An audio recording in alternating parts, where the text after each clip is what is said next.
इससे भी कोई गरज नहीं कि अपनी वजारत में कौन सा वजीर अच्छा काम करता है, क्योंकि पहले तो कोई वजीर काम ही नहीं करता। लेकिन बात सिर्फ कारकर्दगी एक चीज पर है कि मुखालफीन को गाली दो, मुखालफीन पर झूठे इल्जामात लगाओ, मुखालफीन के ऊपर कीचड़ उछालो, झूठ बोलो और एक मसनूई बयानिया जो 3 साल से जारी है, जो 2 साल पहले 2014 में, 2 साल 2018 में, उसके बाद कंटेनर पर जारी रहा, आज भी वो जारी है। आज की प्रेस टॉक का मकसद ये दिल हिला देने वाली तकलीफ दे तस्वीर है। और ये तस्वीर क्या दिखाती है? ये तस्वीर इस हुकूमत का अमाल नामा है, वज़ीर आज़म मुसल्लत का अमाल नामा है। इस तस्वीर में रमज़ान में, रोज़े में, कोरोना में माएँ, बेटा, बहनें, बुजुर्ग क्यों खड़े हैं? ये 1 किलो चीनी की कतार है, 1 किलो चीनी की कतार है ये, रमज़ान में, रोज़े में और कोरोना में। ये 1 किलो चीनी की कतार है। बुजुर्ग, बहनें, बेटियां, माएँ खड़ी हैं यहाँ, और इनसे बात करो तो आगे से झूठ बोलते हैं, गाली देते हैं, इल्जामात लगाते हैं। ये है कारकर्दगी। और मैं आज इस प्रेस कॉन्फ्रेंस में तस्वीर, चौंका देने वाली, तकलीफ वाली तस्वीर, दुख और दर्द के साथ मैं इस तस्वीर के ऊपर इनके अमाल नामे आपको बताती हूँ। जो चीनी मुस्लिम लीग नून के दौर में 52 रुपए पे मिलती थी, उसका आज रियायती रेट जो इस कतार में खड़े होकर खरीदा जा रहा है वो 83 रुपए है। और बाजार में जो चीनी की कीमत है वो 105 रुपए तक चली गई है। और ये उस वक्त जिस वक्त चीनी इंक्वायरी कमीशन पे काम हो रहा है। 83 रुपए रियायती रेट और 105-110 रुपए किलो बाजार का रेट है। और जहां रियायती रेट मिल रहा है वहां भी 1 किलो से चीनी नहीं ज्यादा मिल सकती।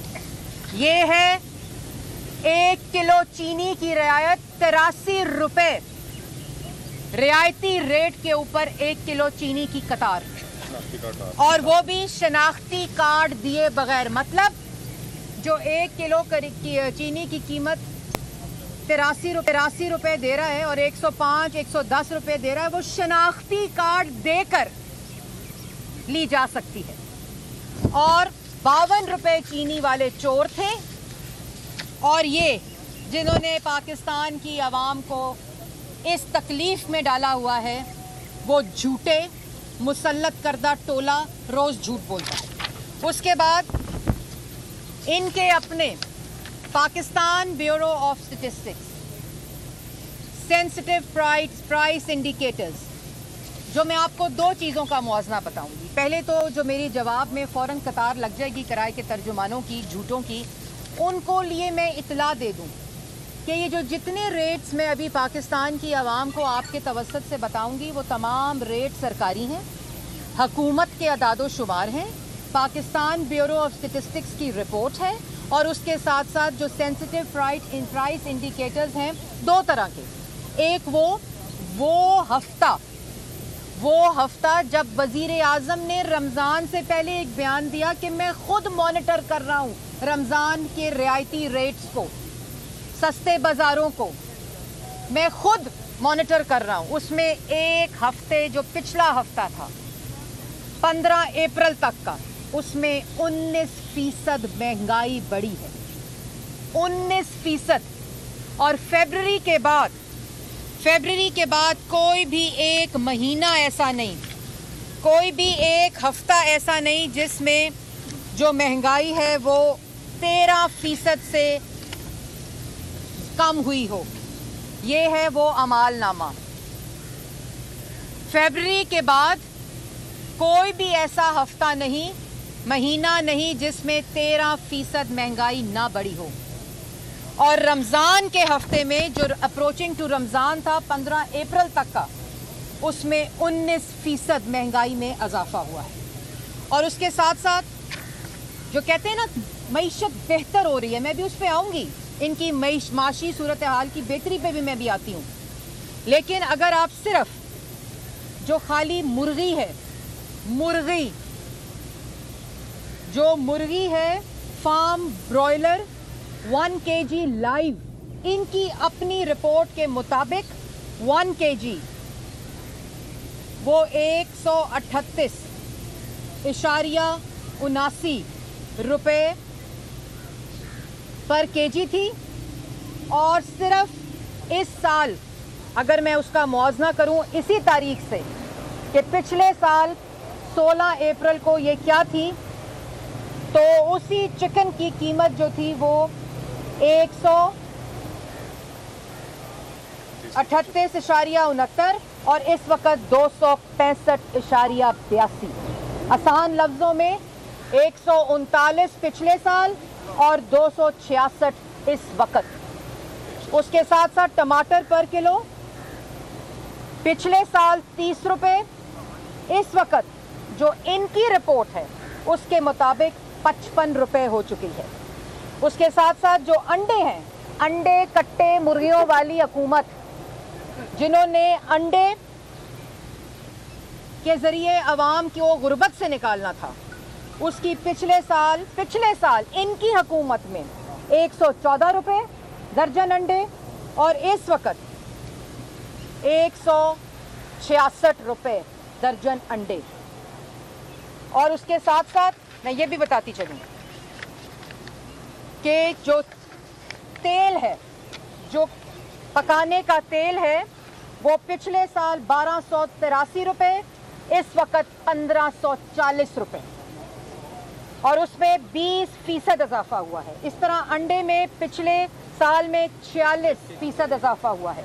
इसी तरह टमाटर में 76% इजाफा हुआ है। इसी तरह खाली मुर्गी में 92% इजाफा हुआ है। इसके साथ साथ मैं आ रही हूँ। हाँ जी, तेल 5 लीटर का बताया जी। तेल जो है जो 5 लीटर 1282 पिछले साल, इस साल 1540 5 लीटर का। इसी तरह चीनी में तो बड़ी बेहतरी आ रही है, इंक्वायरी कमीशन बन गया है, तो चीनी जो रियायती रेट है वो 83 रुपये है, बाजार का रेट 110 रुपये और 120 रुपये तक चीनी मिल रही है। ये इनकी कारकर्दगी है। उसके बाद जो वेजिटेबल घी है, जो वेजिटेबल की घी 2.5 kg का टिन होता है, उसकी इनके अदादो शुमार के मुताबिक पिछले साल 645 रुपये, इस साल 770 रुपये, 770 रुपये, 20% इजाफा। फिर उसके बाद जो आटा है, बड़ी दर्दनाक कहानी है। 35 रुपये का आटा, 90 रुपये, 100 रुपये और इनकी अपनी रिपोर्ट के मुताबिक पिछले साल 88 रुपये 20 किलो का तोड़ा और इस साल 877 पिछले साल और इस साल 988 रुपये, 988 रुपये, जो कि 13% इजाफा है। जिस वक्त अभी आटे के ऊपर और गंदम के ऊपर मॉनिटरिंग कर रहे हैं इमरान साहब। और उसके बाद जो ये हफ्ता जो इस कतार की स्टोरी सुनाता है, इस कतार, ये खाली चीनी की कतार नहीं है। चीनी की कतार ये आपको इसलिए नज़र आ रही है कि ये शनाख्ती कार्ड देकर 1 किलो चीनी से ज़्यादा नहीं मिल सकती। उसके अलावा केले, रमज़ान का जो हफ्ता था, जो केले हैं वो 104 से 121 रुपये और 140 रुपये तक बाज़ार में मिल रहे हैं। 140 रुपये तक एक दर्जन केला इस हफ्ते में बाज़ार से मिल रहा है, जो कि 17 रुपये एक हफ्ते में महंगा हुआ और जो कि 16% बनता है। उसके साथ साथ जो टमाटर है पर केजी, टमाटर पर केजी जो है वो 48 रुपये से 55 रुपये। ये अदादो शुमार हुकूमती हैं, लेकिन इस वक्त 65 रुपये टमाटर पर केजी मिल रहा है। 65 रुपये। कोई मॉनिटरिंग नहीं, कोई सस्ता बाजार नहीं, कोई रमज़ान बाजार नहीं, ये इनके हुकूमती अदादोशुमार हैं। उसके बाद जो आटा है 20 रुपये किलो 20 रुपये किलो का जो तोड़ा मिलता है आटे का, वो इस हफ्ते 962 रुपये से 988 रुपये, जो कि ये अदादोशुमार हैं। वैसे 1000 तक और उसके ज़्यादा 20 किलो आटा मिल रहा है, जो कि 27 रुपये ज़्यादा हुआ है एक हफ्ते में। उसके बाद बीफ, मटन, जो चावल बासमती, चिकन, वेजिटेबल घी, मस्टर्ड ऑयल और इसके अलावा आटा, चीनी, ये है इनका अमाल नामा। और इस अमाल नामे के अंदर जो होश रबा इजाफा हुआ है खुर्दो नोश की अशिया में, वो इस रिपोर्ट का हिस्सा है, जो कि 51 आइटम्स के ऊपर मबनी है। जो एक हफ्ते में इंक्रीज़ है वो 51 से 52 आइटम्स का इंक्रीज़ है। और एक हफ्ते पहले इमरान साहब, बहुत अच्छी मईशत चल रही है, ट्वीट करते हैं, सुबह उठते हैं किस कैफियत में होते हैं कुछ पता नहीं, ट्वीट करेंगे कि मईशत बहुत बेहतर हो रही है, ट्वीट करेंगे असद उमर बहुत अच्छा काम कर रहे हैं।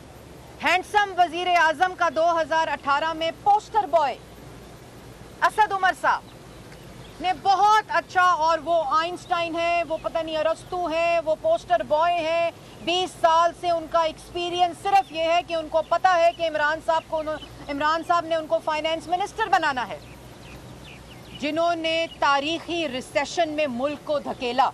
लेकिन इमरान साहब ने कहा कि इससे बेहतर मईशत कोई नहीं चला सकता जो असद उमर चला रहे हैं। फिर एकदम खबर आई कि असद उमर फारिग, हैंडसम वजीर आजम का पोस्टर बॉय फारिग, एकदम खबर आई। उसके बाद जिन्होंने याद रहे, असद उमर साहब ने पोस्टर बॉय ने 2 मिनी बजट दिए और उस वक्त का IMF जाएंगे, IMF नहीं जाएंगे, IMF की जब जाने लगे, IMF की निगोसिएशन शुरू थी, टीम आ गई थी इधर डी चौक पे, और उसमें क्या हुआ, असद उमर साहब फारिग हो गए निगोसिएशंस के दौरान। उसके बाद लाए गए IMF के नुमाइंदे, IMF के तर्जुमान, ब्रीफ केस लेकर आए पीपल्स पार्टी के वजीर हफीज शेख साहब। अब तो जी हफीज शेख साहब, इमरान साहब ने कहा से बेहतर कोई मईशत नहीं चला सकता। हफीज शेख साहब वो वजीर हैं जिन्होंने पाकिस्तान की तारीख में किसी वजीर ने इतना कर्जा नहीं लिया। 14,000 अरब का जो टोटल कर्जा पिछले 3 साल में इमरान साहब ने लिया, वो मुल्क की तारीख का सबसे बड़ा कर्जे का हुजम है। और हफीज शेख साहब वो वाहिद फाइनेंस मिनिस्टर का उनको तमगा मिला है जिन्होंने सबसे ज्यादा कर्जा लिया, पीपल्स पार्टी के फाइनेंस मिनिस्टर। हम तो सारे चोर थे। उसके बाद जी क्या हुआ, उन्होंने IMF से निगोसिएशन शुरू की। निगोसिएशन नहीं की, उन्होंने पूरे के पूरे स्टेट बैंक को IMF के हवाले किया। ऐसी शराइत जिन्होंने पाकिस्तान की आवाम को गुर्बत में, बेरोजगारी में और एक कमर तोड़ महंगाई में धकेल दिया। कर्जा तो लिया और मनफी 0.4% ग्रोथ रेट, 13% महंगाई, सबसे ज्यादा कर्जा तारीख में, IMF के हवाले पूरे मुल्क को कर दिया। आज मुल्क के अंदर जो महंगाई है, बेरोजगारी है, इमरान साहब के ब्रीफ केस मिनिस्टर IMF के नुमाइंदे हफीज शेख साहब पेश किए गए। हफीज शेख साहब को एक दिन पता चला कि वो भी फारग, और वो इतने काबिल थे कि इमरान साहब ने उन्हें सेनेटर की सीट दी, उनको टिकट दी, उनको इलेक्शन लड़वाया और उसके बाद वो हार गए। उनके हारने के बाद वो इतने काबिल थे कि उनके हारने के बाद वजीर आजम हाउस में बुलाया गया। अपने दफ्तर में इमरान साहब ने सामने वाली कुर्सी पर बिठाया और कहा, प्रेस स्टेटमेंट भी दी कि आज भी आप मेरे वजीर खजाना हैं और मुझे यकीन है कि मईशत पाकिस्तान की सिर्फ हफीज शेख साहब बदलेंगे, तकदीर बदलेंगे पाकिस्तान के अवाम की। उसके बाद आ गए जी FBR में शब्बर जैदी, जो कि टैक्स के गब्बर सिंह थे। उन्होंने कहा, इमरान साहब ने साथ बिठाया आपको याद होगा वो प्रेस टॉक, अपने साथ बिठाया और कहा कि अब मुल्क की तारीख में सबसे ज़्यादा जो टैक्स कलेक्ट करेंगे वो शब्बर जैदी साहब करेंगे। और शब्बर जैदी साहब इतना टैक्स कलेक्ट करेंगे, इतना करेंगे कि महंगाई भी कम हो जाएगी, टैक्स भी तारीखी। जब आटा, चीनी, बिजली, गैस, दवाई, माफिया और कार्टल्स मुसल्लत हों, इमरान खान के दाएं और बाएं बैठता हो, तो पाकिस्तान की आवाम क्या पागल है कि वो इनको टैक्स देगी? महंगाई तारीखी और टैक्स अभी भी पाकिस्तान मुस्लिम लीग नून के दौर 2018 तक नहीं पहुंची। टैक्स कलेक्शन अभी तक टैक्स टू जीडीपी वहां तक नहीं पहुंचा जो मुस्लिम लीग नून के दौर का था। तो वो गब्बर सिंह जो आए थे वो भी फारग, उनको भी फारिग कर दिया गया। फिर 1 दिन के लिए, 2 दिन के लिए, 3 दिन के लिए, 4 दिन के लिए पर्ची निकली, कुरा निकला, हमाद अजहर साहब को बनाया फाइनेंस मिनिस्टर। उसके बाद खबर आई 1, 2 दिन, 3 दिन फारिग। फिर जी म्यूजिकल चेयर खेली जा रही है काबीना के अंदर, तुम वहां से उठो कुर्सी पे, तुम उस कुर्सी पर बैठ जाओ। इमरान साहब गाना गाते हैं, गीत गाते हैं तारीफों के, उसके बाद म्यूजिकल चेयर्स उसी गाने और गीतों के ऊपर खेली जाती है। तुम उठो उस कुर्सी पर बैठो, तुम उठो इस कुर्सी पर बैठो। भाई ये वजीर है, वो वजीर अपनी इज्जत का ख्याल करे, खुदा का वास्ता है। अब अगर वजारत मिले तो मत लेना अगर इज्जतदार हो तो, क्योंकि इतनी बेइज्जती, इतनी बेइज्जती, क्योंकि आपकी कारकर्दगी आपकी वजारत से जांची नहीं जाती। आपकी कारकर्दगी आपकी गाली से, आपको आपकी इल्ज़ाम तराशी से और झूठ बोलने से जांची जाती है। वहाँ एप्रिसिएशन जिसको आप कारकर्दगी समझते हैं, वहाँ एप्रिसिएशन सिर्फ और सिर्फ आपकी गाली कितनी देते हैं, कितना बड़ा झूठ बोलते हैं, कितनी बड़ी इल्ज़ाम तराशी करते हैं, कितना बड़ा यू टर्न करते हैं और कितनी बड़ी इमरान साहब की गुलामी करते हैं, आपकी इस बात पे जांची जाती है। अब जी 3 दिन पहले खबर आई म्यूजिकल चेयर दोबारा शुरू हो गई। उस पे इमरान साहब ने क्या कहा? इमरान साहब ने कहा वो सारे वजीर जिन्होंने 30 लाख लोगों को बेरोजगार कर दिया, 5 करोड़ लोगों को गरीब कर दिया, मुल्क में तारीखी कर्जा लिया, मुल्क का टैक्स अभी तक कलेक्ट नहीं हुआ, वो सब फारिग।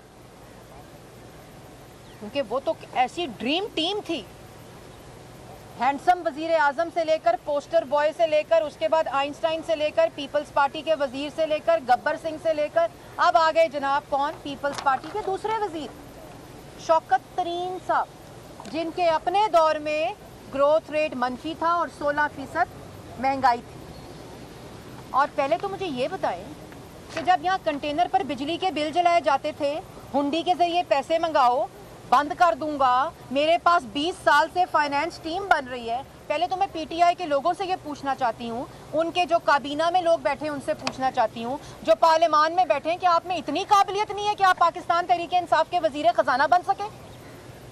आप में इतनी काबिलियत नहीं है कि उमर अयूब साहब, अभी सुना होगा पिछले हफ्ते बोल रहे थे, जिन नवाज शरीफ के गुण गाते थे, उनको मतलब इतना ज़र्फ नहीं है, इतनी शर्म नहीं है कि अल्फाज तो तरीके के इस्तेमाल करें, लेकिन तहजीब ही नहीं है, क्योंकि गुलामी इमरान साहब की है। जितना बड़ी गाली दोगे, जितना बड़ा झूठ बोलोगे, जितनी बड़ी इल्ज़ाम तराशी करोगे, लेकिन ये गलत साबित हुआ। उमर अयूब साहब 1900 अरब का टीका लगाकर फारग कर दिए गए। जब बिजली माफिया की जेबें भर गई, जब बिजली कार्टल्स की जेबें भर गई, उमर अयूब साहब जो कि तवानाई के एक्सपर्ट थे, 1900 अरब का टीका लगाकर फारिग कर दिए गए। कोई इंक्वायरी नहीं, इंक्वायरी अनाउंस शायद हो जाए इन सारे वजीरों पर, क्योंकि याद है दवाई वाले वजीर पर भी इंक्वायरी, आटा वाले पे भी, चीनी वाले पे भी, बिजली वाले पे भी, गैस वाले पे इंक्वायरी रिपोर्ट नहीं आती, कर्जे की भी इंक्वायरी, वो कर्जा कमीशन की रिपोर्ट भी नहीं आती। उसके बाद ये तमाम जो परफॉर्मेंस इमरान साहब की, बात सिर्फ एक है, जब फेल्ड कप्तान, मैं कप्तान हूं अपनी टीम का, जब फेल्ड कप्तान होगा, इनकॉम्पिटेंट, नालायक, नाअहल, चोर, कार्टल्स और माफिया की सरपरस्ती करता हुआ वजीर आजम मुसल्लत किया जाएगा इमरान साहब की शक्ल में, वो चोर, तो फिर उसके बाद आपका अमाल नामा ये होगा, आपका अमाल नामा ये होगा, और आप जितनी मर्जी म्यूजिकल चेयर्स खेलें, एक को उठा के दूसरे स्टैंड अप, सिट डाउन। ये होता है काबीना रीशफल में इमरान साहब की। Stand up from that chair, sit down on that chair. जो एक जगह फेल है, जिसने एक जगह मुल्क अवाम को बेरोजगार कर दिया, महंगाई का तूफान ले आया, तारीखी कर्जा हो गया, बिजली के अंदर 1900 अरब का करप्शन हो गई, टीका लग गया, अवाम के बिजली के बिल नहीं दिए जाते, दवाई नहीं ली जाती, वो कैसे दूसरी वजारत के अंदर कामयाब होगा? और जो कप्तान है, हैंडसम वजीर आजम है, वो जब तक बदला नहीं जाएगा, जब तक उसमें रद्दोबदल और तब्दीली नहीं होगी, उस वक़्त तक कोई फ़ायदा और आवाम को कोई रिलीफ नहीं मिल सकता। अभी मैं उनको जानती तो नहीं हूँ, मेरा ख्याल है उनका नाम कुछ कराई के तर्जुमान है, कोई गिल साहब है शायद, शान जी, क्या नाम बताया? शहबाज गिल साहब। वो शहबाज गिल साहब आज लगे हुए थे शहबाज शरीफ साहब की बेल पे। आप कौन हैं? आप किस हैसियत में लाहौर हाई कोर्ट के फैसले के ऊपर तर्जुमानी कर रहे हैं? आपकी क्या कानूनी हैसियत है, आपकी क्या औकात है कि आप लाहौर हाई कोर्ट के फैसले के ऊपर प्रेस टॉक करें? मैं chief justice of Lahore high court, chief justice of Lahore high court से ये दरख्वास्त करती हूँ कि कंटेम्प्ट ऑफ कोर्ट केस अभी सब जुडिस है। वो बेल जो हाई कोर्ट ओपन कोर्ट के अंदर अनाउंस हुई, पूरे मीडिया ने सुना, ओपन कोर्ट में अनाउंस हुई, हम इंतज़ार करते रहे। 3 दिन कहा गया कि तहरीरी फ़ैसला है। बहुत दुख हुआ, तकलीफ़ हुई, क्योंकि कभी कानूनी तारीख़ में ऐसा नहीं हुआ कि अनाउंसमेंट ऑफ बेल के बाद लाहौर हाई कोर्ट की वेबसाइट के ऊपर अलाउड लिखा हो और उसके 3 दिन के बाद इख्तलाफी नोट सामने आया हो कि बेल अलाउड नहीं हुई और ये रेफरी जज को जाएगी। ये पहले तारीख़ में कभी नहीं हुआ। और उसके बाद हम 3 दिन ये इंतज़ार करते रहे कि हुक्मनामा तहरीरी लिखा जा रहा है। दोनों जजेस ने अपने एक डाइसेंटिंग नोट में और एक अप्रूव्ड बेल के ऑर्डर्स में दोनों ने लिखा है कि बेल अनाउंस की गई थी ओपन कोर्ट में। उसके बाद इख्तलाफी नोट जो है उसका डिसाइड किया दूसरे जज साहब ने। तो दोनों ने ये लिखा है। शहबाज गिल साहब कौन हैं, क्या कानूनी हैसियत रखते हैं, हाई कोर्ट की तर्जुमानी क्यों कर रहे हैं? और जिस वक़्त नैब से हाई कोर्ट में ये पूछा गया कि क्या शहबाज शरीफ के ख़िलाफ़ कोई करप्शन साबित हुई या उनका लिंक किसी मनी लॉन्ड्रिंग, किसी भी ऐसे अमल से है जिससे करप्शन साबित होती है, तो कंसीड किया नैब ने। और ये जज साहब ने अपने फ़ैसले में भी लिखा है। मैं फ़ैसले की तफसील में भी नहीं जाना चाहती, क्योंकि मुझे यकीन है, ये हमारा ईमान है कि हमें शहबाज शरीफ साहब को इंसाफ मिलेगा, वो सुरखरू होंगे हमेशा की तरह। और ये जो शहबाज गिल साहब हैं, इनके ऊपर chief justice of Lahore high court contempt of court का सुओ मोटो लें, क्योंकि ये किस कानूनी हैसियत में वो तमाम डिटेल्स नैब ने जज हजरात साहब के सामने रखी, हमारे लॉयर ने रखी, जिस पर बेल अप्रूव हुई। शहबाज गिल साहब, आपकी नौकरी 4 दफ़ा तो फहरिस्त आ गई है म्यूज़िकल चेयर काबीना रीफ शफल की, आपको कोई वजारत नहीं मिली। एक लाहौर प्लांट किए हुए शहजाद अकबर साहब, कोई वजारत नहीं मिली, क्योंकि जिनको रखा ही सिर्फ टाउट बनाने के लिए, कमीशन खाने के लिए और किराए की तर्जुमानी झूठ बोलने के लिए हो, उनको वजारतें नहीं मिलती। लेकिन लेना भी ना, जिनको वजारतें मिल रही हैं उनका हाल भी पाकिस्तान की आवाम देख रही है। तो ये मुख्तसर आपके सामने रखनी थी। एक पिछले साल से इस साल का मुआवजा महंगाई का, और 51 आइटम्स जो पिछले 1 हफ्ते में महंगे हुए, काबीना की रीशफल जो इस महंगाई का बायस है, इस नालायक नाअहल चोर हुकूमत जो वज़ीर आज़म इमरान खान मुसल्लत है, उसकी वजह से आज पाकिस्तान की अवाम महंगाई, बेरोज़गारी, गुर्बत की चक्की में पिस रहे हैं। और अभी जो बजट आने वाला है, जितने मर्जी मांगे तांगे के वज़ीर ले आए, उधारे वज़ीर ले आए, ये बजट इंशाअल्लाह इस पार्लियामान से जो आपको नज़र आ रही है, यहाँ से आपके अपने नुमाइंदे इस बजट को पास नहीं करेंगे, क्योंकि ये मुल्क की तारीख में इतना अवाम आप देख रहे हैं तर्जुमान मुस्लिम लीग बजट। नून। मरियम औरंगजेब इस्लामाबाद में मीडिया से बात कर रही हैं।